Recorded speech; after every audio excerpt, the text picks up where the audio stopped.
Hello, everyone. We're hitting about 7 p.m., so we're going to try and get started. So, welcome to tonight's event, which is Culturally Inclusive ADLs, hosted by the University of Pittsburgh COTAD chapter. Just a quick reminder that tonight's event will be recorded.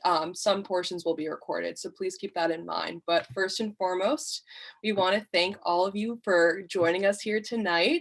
The interest we had in this event was honestly overwhelming, and we thank you for that. I think it just is such a testament to the amount of interest and the need to discuss certain topics and kind of the lack of knowledge we all have and that we're seeking in our own education. So thank you guys for joining us in that way. Our group is made up of occupational therapy students, so we're really trying to, achieve that with you guys. So thank you for joining us in that journey. For those of you that are new here, we again are the University of Pittsburgh COTAD chapter. We are entirely made of students, COTAD standing for the Coalition of Occupational Therapy Advocates for Diversity. And we're just a group of students who are extremely passionate and caring about expanding our knowledge base and really trying to educate us on things that we yet don't know. And our chapter's personal mission is to promote diversity, equity, and inclusion within the Pitt OT community and empower students to be more comprehensive and effective clinicians. We hope tonight's event really exceeds that mission because we have so many people in attendance outside of our own smaller Pitt community. People from different parts of the country, students, practitioners, OTs and non-OTs alike. So that's really great. And I think it shows that these types of conversations and knowledge really help to unify us. So with all of that in mind, our faculty advisor, Jennifer White, would like to have a few words before we transition on.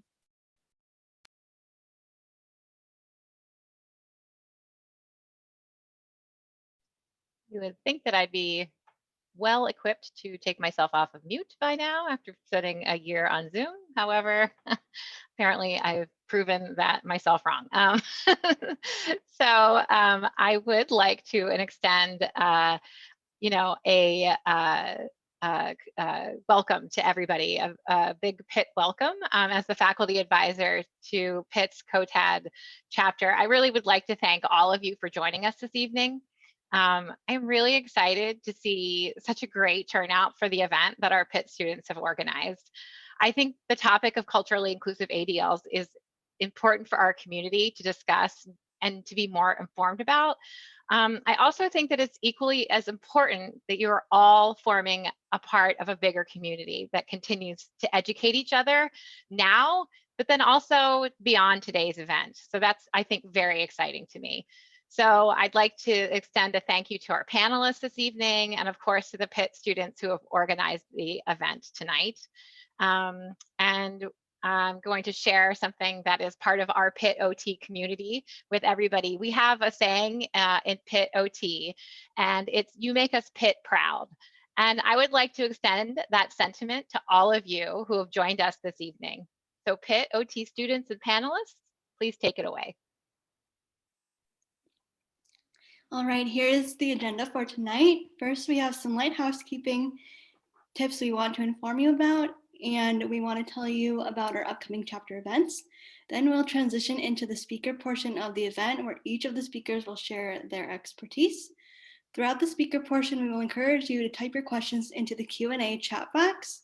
And as each speaker presents, you may have questions, but we ask that you save your questions until the Q&A session at the end.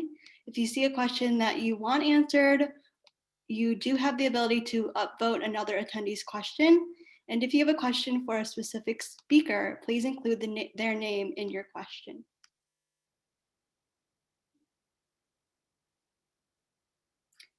So our next events, next month, March 25th, we have an interprofessional LGBTQIA+ healthcare panel.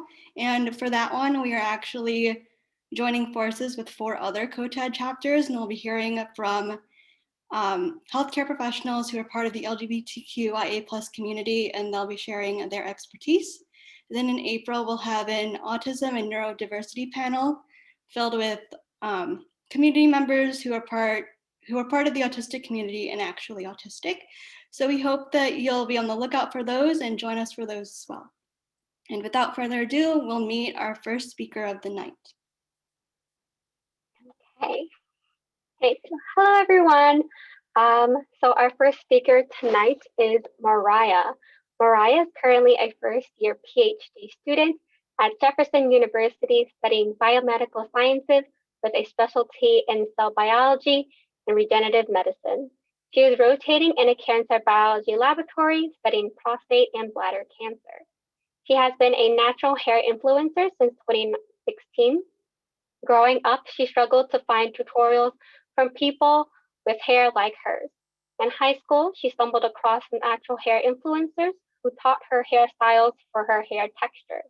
The more she experimented, the more she found others asking about how she took care of her hair. She decided to dedicate her time documenting her natural hair journey and her experience with different natural products and styles on Instagram and YouTube page, Curly by Nature. Ever since, she made it her mission to help others on her journey. So thank you so much, Mariah, for coming to our event. You're welcome. Thank you guys for having me. I'm just going to share my screen really quick. Can you guys see the PowerPoint? Okay. So this presentation is going to be about culturally inclusive activities of daily living for a girl with natural hair, or me.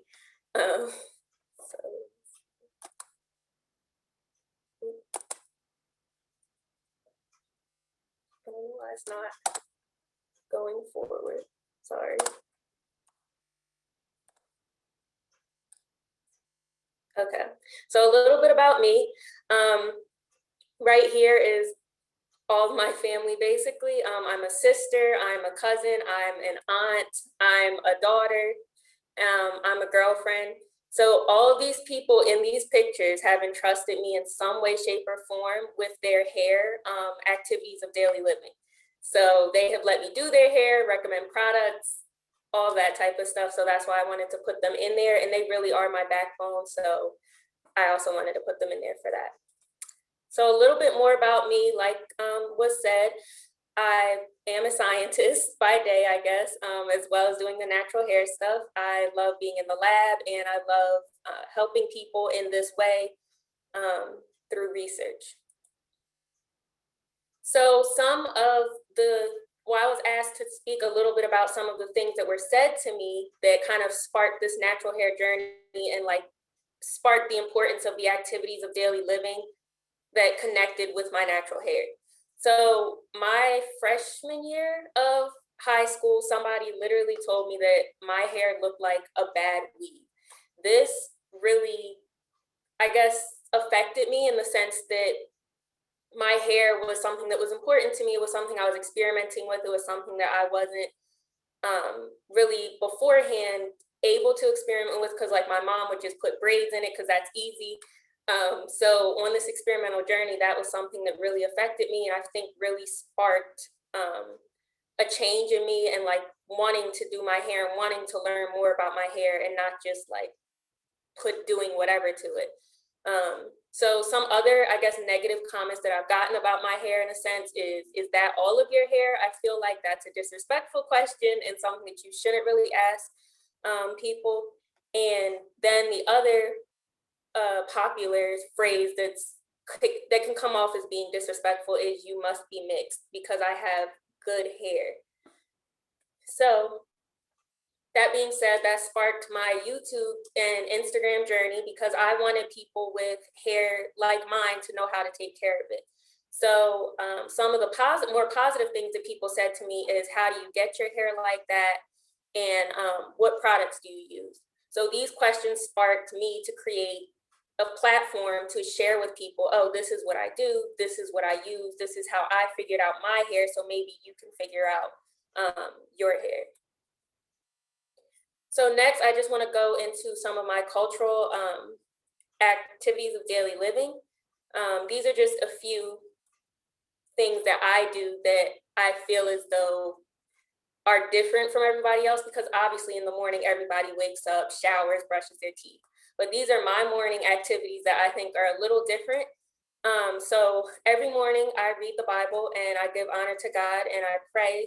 And after that, I get out of my bed and I take my bonnet off and I look at my hair and I say, okay, what do I want to do with it today? Do I want to leave it in the condition that it's in? Do I need to take it out? Do I need to brush it, comb it? What do I need to do? And then after that, I decide if I'm gonna lay my edges or not. These are edges, just to let y'all know, like baby hairs. So that's what I do in the morning, and that takes me about 30 minutes to an hour to do. And then my nighttime routine is sort of similar. So I wrap my hair from the day. I wrap it back up to protect it at night because my hair can't get on cotton, because cotton will kind of like suck the moisture out of it and make it frizzy and not tolerable for the next day. So that's an important part of what I have to do. I also sometimes rebraid or retwist my hair depending on what type of style. So like, for example, in this picture on the left, I retwisted my hair the night before to get like this twist out look. And yeah, and then I put a scarf or a bonnet on and call it a day. And I pray and just thank God for the day and everything that he took me through. So next, my wash day activities, I guess they're not daily living, but more so like weekly or bi-weekly living activities that I have to go through. So the first thing that I try to do is pre-poo, which is when you add oil to your hair to help soften it and help get it ready for wash day. The next thing I do is shampoo my hair, and after that, I condition or deep condition my hair, and after that, I style my hair. And these activities can take a few hours to all day, because on top of doing all of these things, I'm also recording content because I'm a content creator. So I'm recording content of me pre-pooing, shampooing, doing all these different activities to help show you guys what I do in a day for my hair. So before we get too much more into some of the tools and different things that I use for my activities of daily living, I wanted to run some quick hair terminology by you guys that became a part of my activities of daily living and became important to me. So first is hair type, and second is hair porosity.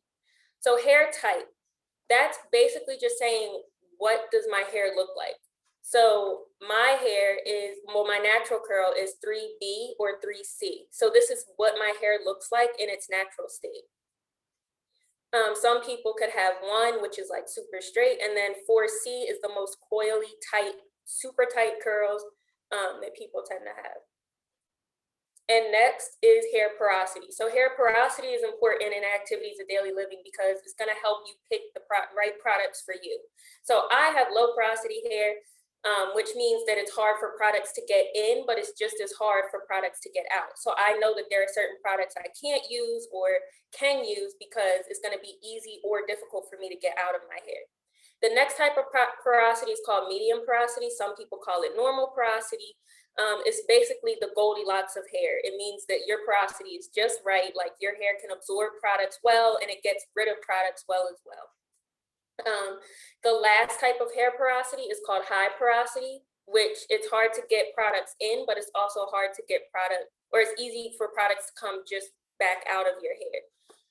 So all of these different hair types can accept different products and they'll react differently to different products.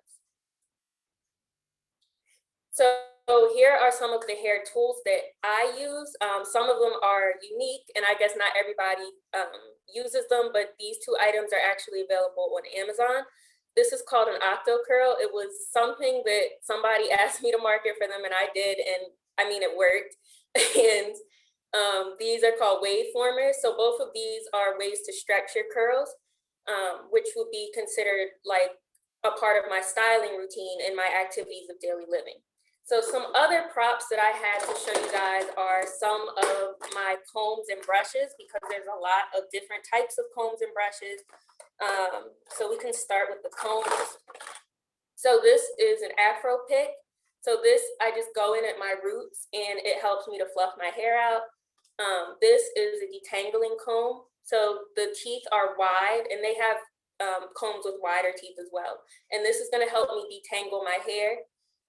But more often now than not, I'm using this brush actually to detangle my hair because it kind of goes with my hair, if that makes sense. Like it glides with my hair. So I really like this to detangle as well. And then for combs, this is called a rat tail comb. And this is another version of it. This helps me when I'm styling to part my hair and to really make sure that my parts are as even and as clean as possible because of this thin end. I really don't use this top part because my hair is too thick for it, but I do use these ends to part my hair.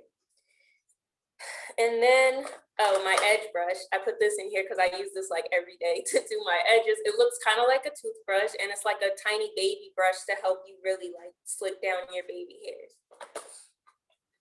So those are just some of the tools. Like I have more, but those are just some of the more important ones that I use pretty much on a daily or weekly basis. So now I just want to speak to you guys a little bit about hair products and the importance of hair products in your activities of daily living. If you are constantly using a product, you want to make sure that it's doing the best that it can for you. So when I look for products, I look for either natural products or clean products. So natural products are products that have ingredients that are all found in nature. So an oil, for example, would have like coconut oil, jojoba oil. All of those things can be extracted from something in nature. So I call those natural products. Clean products, on the other hand, aren't necessarily all found naturally. Like you can't go out and get it from the garden or something. Like it's something that's synthesized in a lab, but it has low toxicity levels, which you want, if you're exposing yourself to it daily or weekly even, or bi-weekly even, you want to make sure that it has like a low toxicity. You don't want to be introducing toxins into your body constantly. And the price range for the natural products are from $15 and up, which isn't ideal, but that's just the nature of it. Typically, the better products are more expensive. So these are just some key ingredients that at all costs, if you can't get natural or clean products, you just want to avoid these at all costs if you can. So sulfates specifically for curly hair girls are bad because they strip your curls. One of the shampoos that I used to use before I went natural, I didn't know had sulfates in it, and it was stripping my curls, and it makes your curls look frizzy after you wash your hair, and it just is not a good idea. Parabens are something that I'm not really sure what they're in products for. I didn't research that, but I did research why so many people say, oh, avoid parabens, because I've heard this for years. And apparently it can disrupt hormonal balance, which is something you also don't want. And the last thing that probably a lot of people have heard about, I'm assuming outside of the curly community and even, is fragrance and perfume. These ingredients can be carcinogenic or hormone disruptors, which basically means that they can mess things up in your body, and they have a toxicity level, I think, of like 7 or 8 out of 10. And you don't really want to introduce products with these ingredients to your body if you don't have to. And that's basically it. So if you guys had any questions or about natural hair or about like activities of daily living for somebody with natural hair, these are probably the best platforms to reach me on. And I think they'll be provided for you anyway. So yeah, can stop sharing now. All right, thank you for that, Mariah. We learned so much from you. I want to introduce our next speaker, who is Ifra. Ifra is currently a nursing student at The Ohio State University. She received her bachelor's in pharmaceutical science from OSU in 2019. As a Muslim woman, she has observed the hijab her entire life and is fortunate to have covered since she was little. She completed the Quran at 16 and has taught basic Arabic and Quran to youth at her local mosque for 2 years. Thank you so much, Ifra, for coming to join us tonight.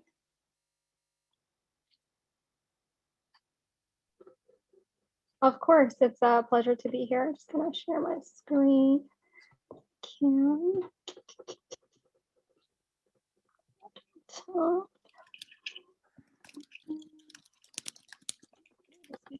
slides. There's so many things. Okay. Okay, so it's an honor to be here. Thank you so much. Thank you so much, Teresa, for inviting me. Today I'm going to be talking about cultural inclusivity in ADLs, a focus on Muslim women and the hijab. So what is hijab? In the modern day, it's been reduced down to garments, what people wear. That's not necessarily the case. So this is something that I kind of wanted to go in depth about.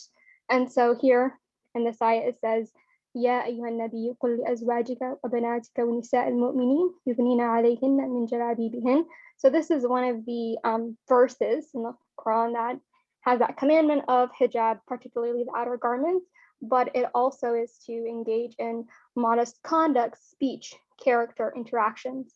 As Muslims, particularly Muslim women, we tend to refrain from unnecessary interactions with the opposite gender.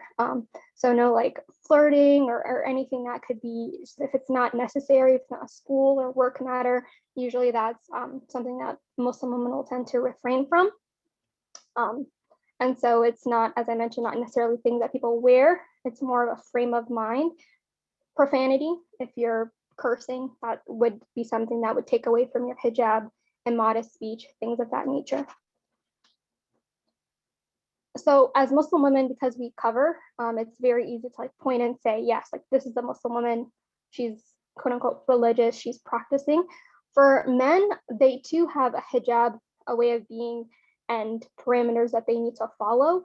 And so it's not as known, even Muslim men, sometimes it's not something that they will, it's not something that they necessarily abide by. But for them, so that we'll go to this table here, it's between the navel and knees. So they're required to cover from their belly button past their knees. This table, it says awra for males and females. Awra is what is required to be covered. I know I personally get a lot of questions about, who's allowed to see your hair, when and where and what situations do you cover? And so I'm going to be going over that. This table's really good at summarizing that. So for men, as you see here, typically from navel to knees. So in all situations, in public and private, with relatives, when it comes to medical situations, navel to knees. For women, it's a little different. So in public, as you see right now, everything about my hands and my face are currently covered. At home, I don't wear well, I'm home right now, but this is different. Zoom life is a little different. But I don't wear the hijab. And I have my adornments, I can wear jewelry, makeup, things like that. In front of opposite sex relatives, so people who are not my mahram, it's a category in the Quran where it's people you are legally like not allowed to marry. So like my brothers, my cousins actually is the exception, male cousins. But my grandfather, male relatives, you don't cover in front of them. Non-mahram, so men who are not, you're not related to, it's that same thing. Head to toe is all covered except the hands and the face. In emergency or extreme situations, or if it's medically necessary, then as needed, it's there. I thought this is really funny, this meme that I saw. It says, this is not hijab, this is hijab for men. Women online, especially Muslim women, will get a lot of scrutiny because what constitutes the hijab can be cultural, and what is hijab for Muslim women is just, it's loose and it covers head. Your hands and your face and your hands are exposed. So it can be different. Like my culture, our way of wearing hijab, Pakistani culture, Bangladeshi culture, it's quite different. So women do get a lot of scrutiny. For men, they only have that, as we see back in this meme here, the man's belly button is exposed, his knees are exposed. He's literally not covering what is supposed to be covered. And so they had corrected that there. I thought that was funny. We're going to be talking about the different types of hijab, but do note, like I said, the hijab is more of a mentality of modesty and not necessarily like a physical garment, even though, like I said, people kind of conflate the two. Even I use in my daily life, like, where's my hijab? Or can you grab that for me? Or my hijab is slipping, things like that. But there is that difference. The types here, shayla, hijab, hijab amira, khimar, chador, niqab, burqa. Some of these I don't personally use myself and or have never heard. I've only ever seen in diagrams like this when I see them online, like the I think the hijab amira or the chador. I think that's mostly common in Iran, but I'm not from there, so I would not know. Not know in depth.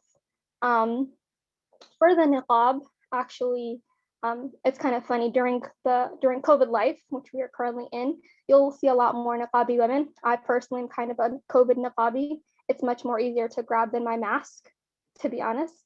Much more breathable, I think. And there are some people who do believe that covering the face is wajib or is another thing that they should cover. So like I said, most people believe you can uncover your face and your hands, but for some who believe in slightly different rulings in Islam, they'll cover their face. But all of these are acceptable if you are covering, just like I said, loose clothing and what needs to be covered versus uncovered, you're fine. You're in observance of the hijab. This is a tweet of mine. We're going to be watching a hijab tutorial in a little bit. I thought it was funny. My 2 Twitter followers didn't think so. I said, hijab tutorials exist because folding khimar is akin to folding origami. Both require a deft hand in order to create the desired form. It's true.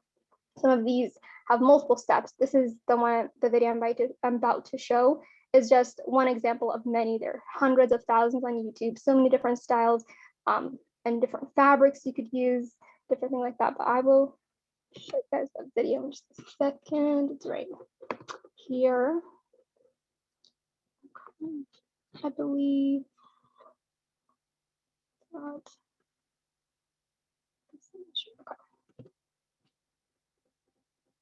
I'm just gonna play and watch as she puts on her dress. Description box below, so just make sure to check that out. I'm going to use this beautiful chiffon hijab. It's like a dusty pink. It's so beautiful, and I thought it matched really well with this dress that I'm wearing today. You will need. Yes.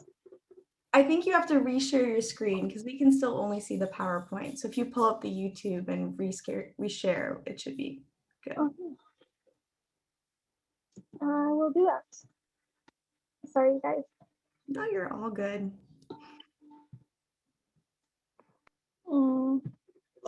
I didn't realize there were so many screens. Perfect. We can see it now. Thank you. Also, thank you. Box below, so just make sure to check that out. I'm going to use this beautiful chiffon hijab. It's like a, I don't know, dusty pink. It's so beautiful, and I thought it matched really well with this dress that I'm wearing today. You will need 2 small pins and 1 straight pin. And you're going to start with a small piece on one side and then a longer piece on the other side.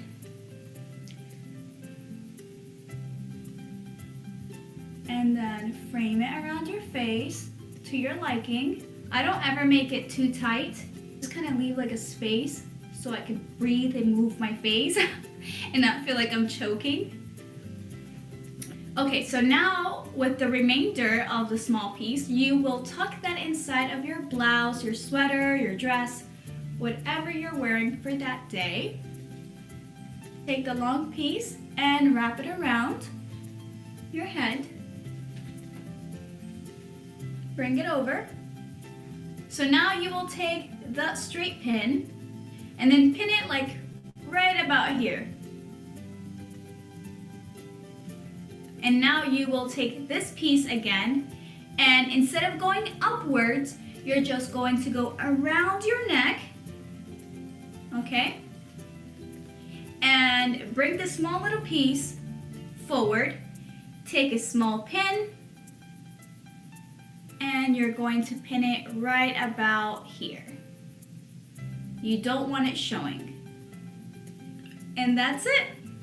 So usually it's like hanging off. Okay, that was the video. As I said, sometimes it is kind of like folding origami, all the steps, multiple pins required. Sometimes it can can be a lot. I know I personally don't have time for all of that. I only ever do it during our holidays, the 2 Eids, if I have time, because usually it's like we're rushing to the prayer. But going back to sharing my screen with you guys. Okay. I hope you guys can also see my screen. Yeah, good, perfect. So we got that hijab tutorial. Methods of pinning. So as you noted, she had different pins there. Some common pins that are used, sewing pins. Actually did not know there were sewing pins because I don't sew, but I always thought of them as hijab pins. Like when I saw this, I thought to myself, wow, I have one, like I have hijab pins. So it's usually little kids don't use this. When I was a little kid, I didn't, just because sharp things, sharp objects, children, it doesn't go together. The safety pins as well. Those are usually what I used if I had a style that needed a pin as a kid. One thing, this is pretty new to me, then I've only seen in the last few years, magnetic hijab pins. So instead of having to wrangle something with a sharp point at the end, you can just take one piece and the magnets will just keep it in place there. With regards to ADLs, I think this would be perfect if you come across a patient that has a neuro issue, a musculoskeletal issue, something that would require not being around sharp objects that would be unsafe for them. Using a magnetic hijab pin would be very helpful. So all of that background to talk about, what does this all mean in the background when it comes to Muslim women and you as an OT or OT student. And I really like this paragraph, so I'm just going to read the highlighted part where she says, it might sound alien to some, especially as some Muslim women are okay with hugs and handshakes, but it's something many Muslims quietly abide by. Going back to this idea of hijab, when you see a Muslim woman who is physically wearing the hijab, know that most often, 9 out of 10 times, there is that prerequisite that she's also is abiding to a code of modesty, the hijab that's not an actual garment. And so one thing with that is making sure that you, if you're a person of the opposite gender, that she may not want to hug you or shake your hand. For me, I remember from my high school graduation, and I wanted to share this story here. It was, so my high school graduation, and my last name is Abdi, so AB. I was the first one to go get my degree, my diploma. And I was walking up the stairs. I had chosen a female teacher to give me my diploma. But unfortunately, due to some logistical issues, like she wasn't on stage. And so the principal, who's a male, he shook out his hand and he stood, he was like, congratulations, and tried to give me my degree. And for half a second, I was like, because I didn't want to shake his hand, but I also didn't want to embarrass him. So, and embarrass myself as well, because there's thousands of people here at this graduation. So I shake his hand, I get my diploma. As I'm walking off and looking at the crowd, I can see literally all 9 of my siblings, my family, and they all just have their mouths slightly open, like, I can't believe she did that. I can't believe she shook his hand. When I got home, my mom, Hoya, was like, why did you shake his hand? I almost screamed. Why did you do it in front of the entire audience? Because it's something that she knew that at that moment, it was very uncomfortable for me as a woman that observes the hijab, that wears not only the garment, but also tries to observe a code of modesty, to shake his hand. And so while that wasn't known to much of the audience or even the principal who shook my hand, it was still something that, like, even those who knew me were just kind of like, oh, I can't believe she shook his hand. He's a man. And so with that, you want to be like Justin Trudeau. Love him. You see in this interaction, he has his hand on his heart. He doesn't extend his hand or want to shake or want to hug. Let me put you guys onto some etiquette. This is a great way in COVID life. We're not allowed to, touch anyone. We're 6 feet apart. Hand on heart, just like this, little nod. Nice to meet you. My name is Ifrah. How are you today? Little things like that. I know I do this now more often, even with people who are not of the opposite gender, because we don't have that physical interaction. And so I think everybody should do this. It's really nice. Yes, that's what I have for you guys today. There were a few things, because this was focused specifically on Muslim women. I didn't talk about being a Muslim just in general. So one thing, if I can, excuse me. I saw this the other day on Twitter. It was like a viral news story.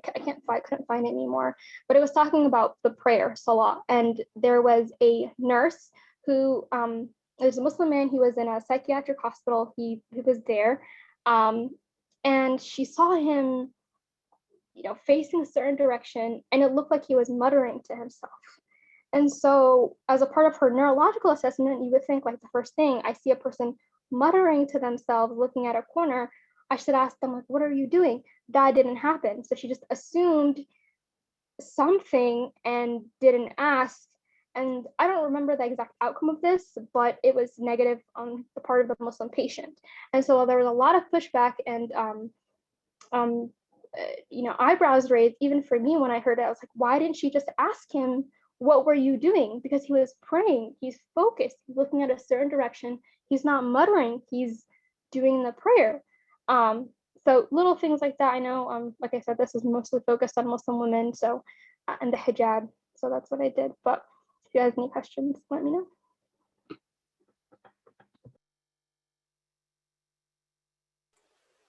Thank you, Ifra.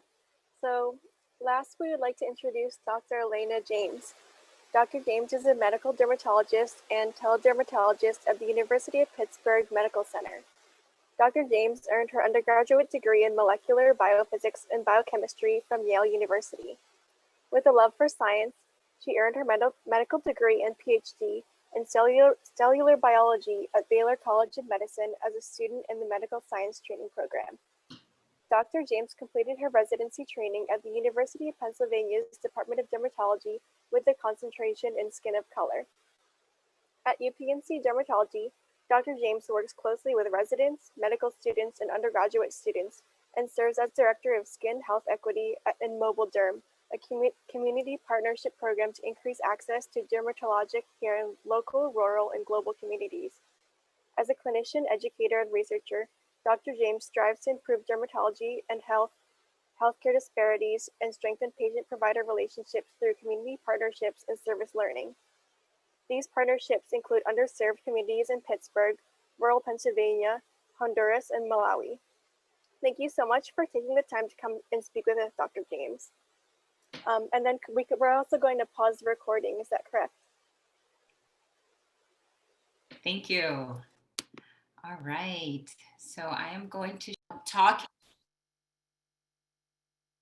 to your lecturers and making sure that it's represented in your classes and all of your learning. So thank you for listening. I'm happy to answer any questions that you may have. Thank you so much, Dr. James and Ifra and Moira. I know all of us have learned so much tonight. We have a lot of questions and we're going to try to get through as many of them as possible. Please bear with us. If we don't get to your question in the time allotted, we apologize. Please feel free to DM them to our Instagram and we will do our best to get an answer for you.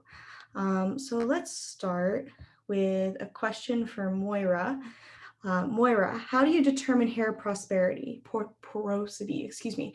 Is it more trial and error for what works for the individual? It's Mariah, but yeah, and hair porosity. So I've been told that the test for hair porosity is to put a strand of hair into water and see, like, wait for like an hour or so and see if it sinks or if it floats. And that's supposed to tell you, personally, from that experience, I did this test and my boyfriend also did this test. He has tighter curls, so 4C, and his hair, we know, is high porosity because certain products work well for him that don't really work that well for me, and I know that I'm low porosity. So the best way I could describe it is like, wash your hair, and after you wash your hair, see about how long it takes to air dry. His hair takes a long time to air dry. Like, it's it takes him like a long time to get all the water fully out of his hair, and that's because his hair is like, the hair shaft is open, but it's hard for the water to come back out, I guess. It's like a confusing question. I don't really know the answer. I guess I'll Google it, because like my hair takes short to dry, but I know that my hair is low porosity. So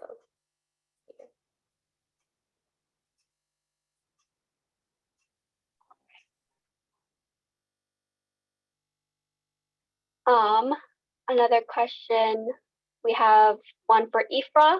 Ifra, are there different wrapping types for different purposes, or are they just for cosmetic and personal preference? That one, the answer is short and sweet, just cosmetic. So there's no like specific head type or specific thing, unless you're from a different ethnicity or it's like very cultural, but religious, no. If it just fits that if it fits the criteria, then it's hijab.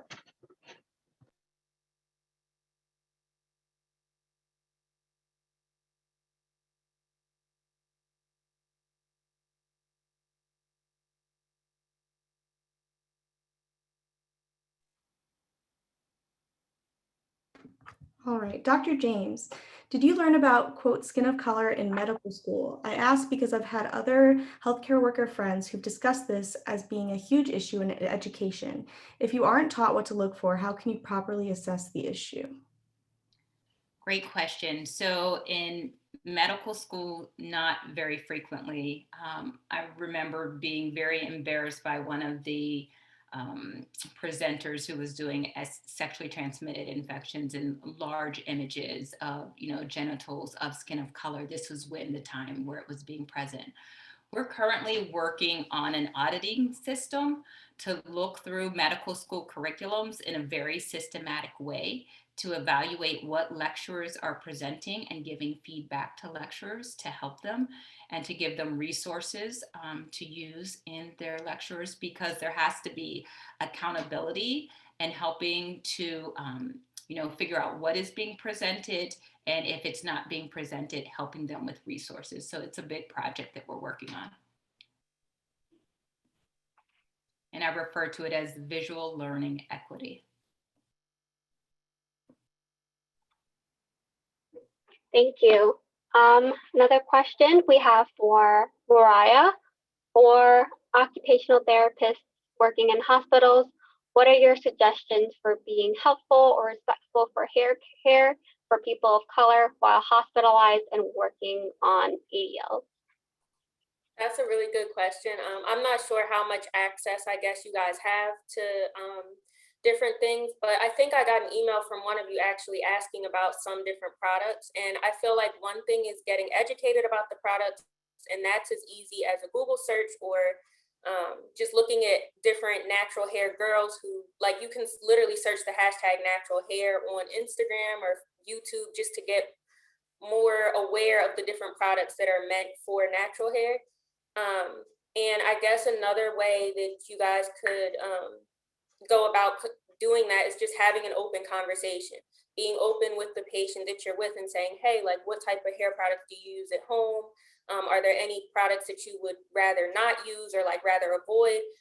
Because I know specifically for me, when a few years ago I went through, I had like a skin condition that had something to do with the sun, and I had to use a special shampoo. It was like something like right here on my neck, but I had to use a special shampoo, and I specifically asked my physician, is there sulfates in the shampoo? And she said, no, I don't think so. I went to go pick it up and it was sulfates in it. So I guess just be mindful of like if your patients are asking questions, it's for a reason. Like, even though this product might help them, like, you just have to think about, I guess, those things and like the different things that if they're asking you specifically or verbalizing to you, you need to listen to them.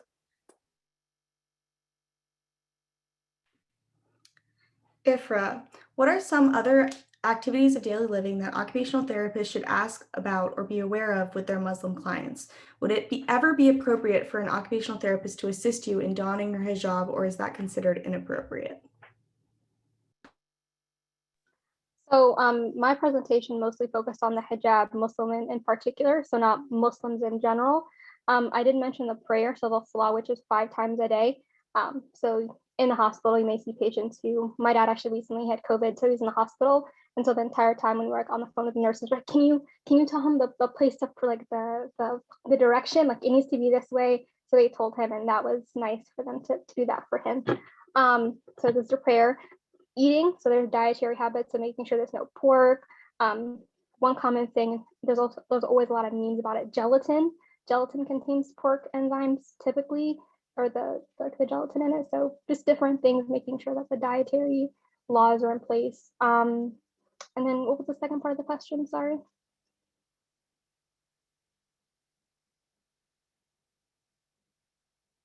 Oh, we can't hear you. It said, would it ever be appropriate for an occupational therapist to assist you in donning your hijab, or is that considered inappropriate? It would be appropriate.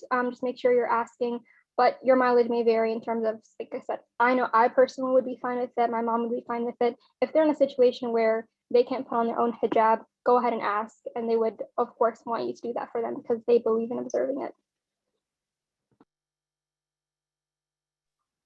Thank you, Ifra. One of the attendees kind of said, responding to Mariah, that at the hospital there are typically only baby shampoo, a bar of soap, and a comb. Thank you for sharing that. For Dr. James, is all skin protection that is made for lighter skin also fit for skin of color? If not, what products would work best for sun protection for skin of color? That's a great question. So for skin of color, the big problem is that the best sunscreens, zinc and titanium containing sunscreens, are pasty. And so there's this discoloration, an ashiness, a dryness that lingers, a residue. So it just doesn't look good. It doesn't look right, even though it's protective. So there are a lot of color matching sunscreens that can be beneficial, that have a color in them or iron oxide in them to help with the color. So color matching, they tend to be, unfortunately, more expensive than regular sunscreens. But our recommendation is for everyone to use zinc and titanium containing sunscreens as a physical block, but the color matching can help. The SPF number can be variable from 30 to 100 plus. And so we say if you're wearing 30 and you get a burn, then you need to bump it up. Sunscreen should be applied every 2 hours. The other big thing to be aware of with sunscreen is that we are blocking our body's natural way to produce vitamin D. And vitamin D is important in a lot of different processes in the body. So making sure we educate patients, especially skin of color, because less vitamin D is produced because of the protection from sun. So making sure vitamin D supplementation is given appropriately through diet, through vitamins. Thank you. Mariah, I work in a hospital with patients who usually can't shower, especially in like the intensive care unit. Any advice to help patients with natural/textured hair keep their hair healthy while they are bedbound or can't wash their hair normally? That's also a good question. I guess it would depend on the patient, and again, like having an open conversation with that patient to see like what I guess they're comfortable with, as well as what you're comfortable with as a physician. Because I know like hair takes time, like any type of thing, and hair takes time and patience, and it takes care, like you need to care for it and stuff. So I guess if they can't do it themselves, maybe like offer that if you could help. I don't know if that's something you guys can do, but that would definitely be something that would be helpful. Like if you guys offered to help or offered to kind of like do whatever hair routines that they go through normally. Thank you. Ifra, if you are unable to put on your hijab by yourself, who is allowed to assist you? And at what age do individuals start wearing a hijab? I'm so sorry. Can you repeat that question? I was typing in the chat. Of course. If you are unable to put on your hijab by yourself, who was allowed to assist you? And at what age do individuals start wearing a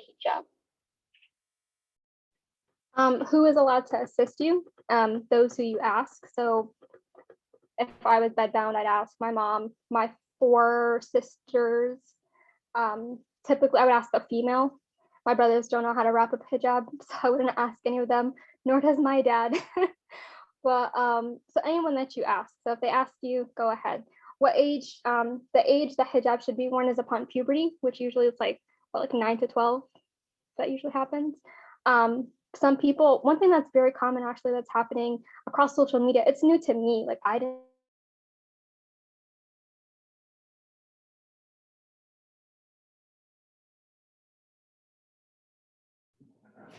I think we lost her there. A little bit. So I'm gonna keep going and we can head back when she pops back in. So Dr. James, I work, whoop, are you back? Did I lose you? Did you come back, Ifra? You can finish your thought, Ifra. Sorry, we lost you there for a second. Oh, okay. What was the last thing I said? You're gonna talk about something that happened. Oh, what was unexpected to me? So there's this concept of the hijab journey. Did everybody hear me say that? Hijab journey? No. Okay. So this is new, and it's new to me. I've covered my entire life. So my hijab journey started when I was like 2 or 1 even. I've worn it my entire life. But for many women, especially in the modern day, where it's kind of hard to cover because there's a lot of stigma, people look down on you, it's different, just so many different things. So they'll gain the confidence to wear their hijab, and so they'll like cover their hair, look like a turban or something, which some people consider hijab. I personally don't consider the turban a hijab, but it's a different thing. And they'll fully cover, and so I think that's really cool. But to answer the question succinctly, at puberty. Thank you for coming back and answering. Dr. James, I work with hands. Does dark skin scar differently? I work a lot on scar massage and management, and it would be helpful to know if scar resolution could take longer because of certain characteristics in the skin. So yes, the melanin in the skin can go from the top layer of the skin into the second layer of the skin. And that dropping down into the dermis can sometimes induce more inflammation. There can also be more fibrosis that forms from trauma in darker skin patients or patients where, hairs are getting coiled and ingrown. You can have scarring from that. We see that not only in darker skin patients, but patients who have red hair and have very thick and coiled hair that can have scarring as well. And so I think that it's interesting, the massaging of scar tissue, there has to be a balance because we know that repetitive rubbing or friction to a scar that's thickened can cause it to thicken more. And so we're very careful patients who have thick scars to tell them not to rub or to scratch it because it can make it thicker over time. So being really careful of that, getting a history if someone had, ear piercings and they formed keloids, to know that because there's a higher likelihood of scarring in surgical sites or where there's pressure. And so that's important as well. Thank you. So at this time, I'd just like to ask a question for all 3 panelists. And this question is going to be for all 3 of you. First one is, what are some positive experiences you have had with culturally educated medical personnel? And what are some characteristics of a positive experience? And how can we apply those characteristics to our own practice in the future? And let me know if you need me to repeat those.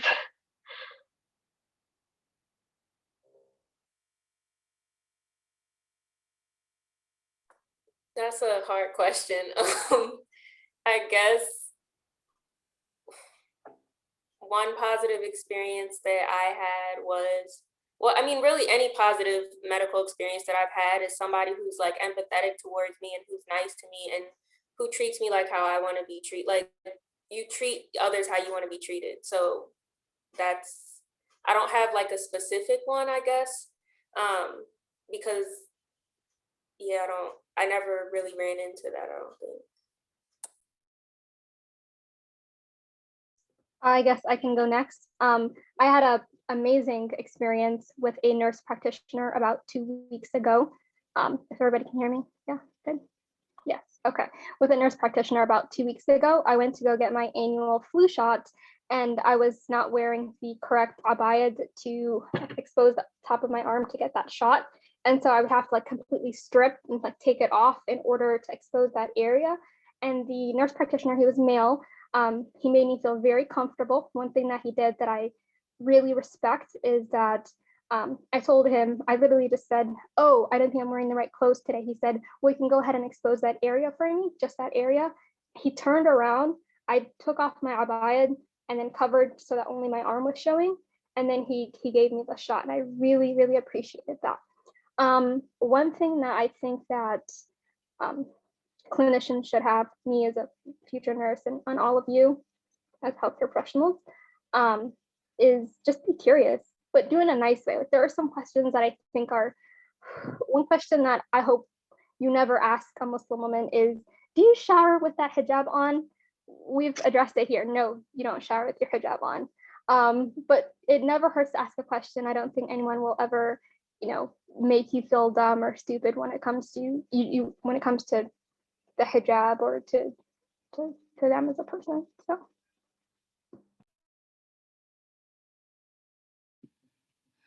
Yes, I agree with the other speakers, to be culturally curious and to be open and transparent. And so, my daughter was talking to me about, she's in a predominantly white school. And so there is a little bit of a burden placed on her to explain things, which is, unfortunate, but in explaining things that makes the barriers and the distance smaller and shorter, and so that there's an understanding. So it's very bi-directional, that we have to be open and transparent about what we're doing and explaining it and asking open-ended questions, not just yes, no, and never really assuming, because as a Black woman, I have certain habits and things that I prefer to do, but that doesn't represent all Black women. That just represents who I am.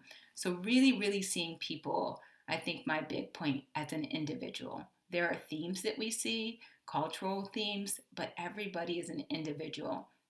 And when you go into an encounter and an interaction and engaging, just listening, I've learned so many things from patients over the years that have benefited me in so many different ways, that I feel so blessed to be in a position where I can engage. And I really see healthcare as a partnership.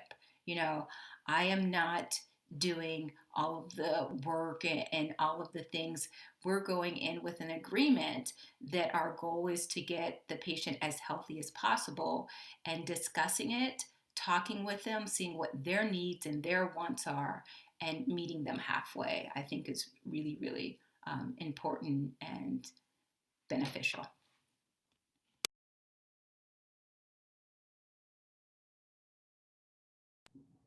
Okay, so this is going to be our last question of the night. If we're going to do our best, I know we have a lot more questions that we didn't have time to get to. We're going to do our best to get those answered and get those out to all of you as soon and as best as we can. But our last and final question is, in knowing all of the information that you've presented to us today for all three of you, how can we advocate for our clients or people in general and apply all of this information to our practice going forward?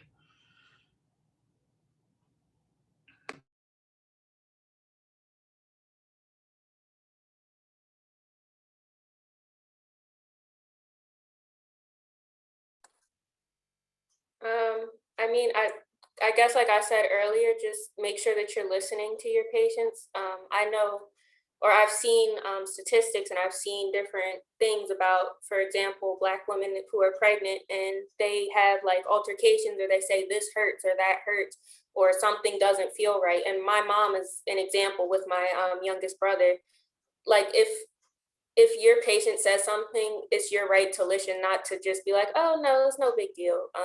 I feel like listening and being an active listener and actually hearing what they have to say is something that's really important.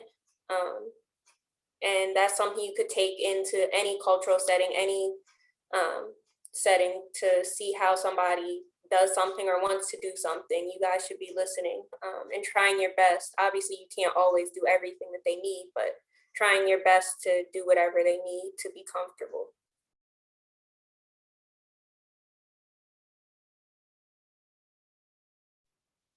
I'm still contemplating my answer on that one.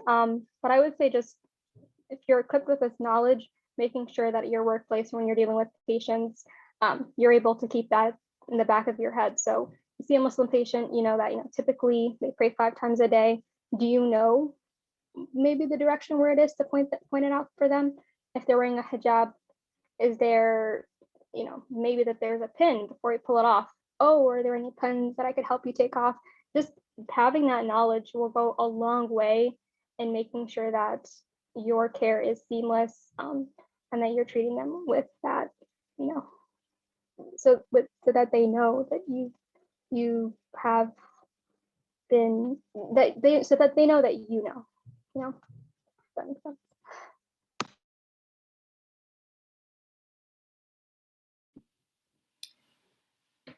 I have two answers. I was trying to figure out a way to put it together into two. The first thing is based on my talk, and then the second is just general. I think it's really important as providers to understand that racism is real and it is pervasive in every aspect of our lives, not just individually from person to person, not just institutionally, but it is the fabric of our society. And that is hard to swallow and hard to understand. But when you're seeing themes, when you're seeing patients that may be coming from a certain neighborhood with chronic issues or chronic conditions, it's not just because they're Black, right? You have to understand that, because a lot of that is the sum total of what we're saying and what we're assessing of patients. We have to understand that, yes, they are Black in America and the way that they are treated, okay? So it's in the environment, in neighborhoods, it's in housing, okay? It's in politics, it's in education, it's in access to technology. So every aspect of somebody's life can be dictated on simply having brown and Black skin. That is one theme that I really want you to understand and take that into consideration when your patient may be struggling with multiple things that's happening in their life. It's not just their ADLs, it's everything else that's going on in their life. So trying to take that into consideration. And the second big theme is that as providers, we work so hard to get to a certain level, right? You're struggling, you're studying, you're multitasking, you're trying to take care of yourself. And then there becomes this power dynamic, like I've done all of this to get to this position, but we have to really understand that our profession is of service, that we have to be humble, we have to be caring, we have to be patient. And I know a lot of the work that you all do is really in like daily, very intimate things that people have to take care of themselves, which are so important and oftentimes overlooked. So really taking, the precious time to be, such a servant, to be, humble and caring to our patients who are so vulnerable when they come to us so sick and unable to do the things that they want to do or need to do. Just really remembering that.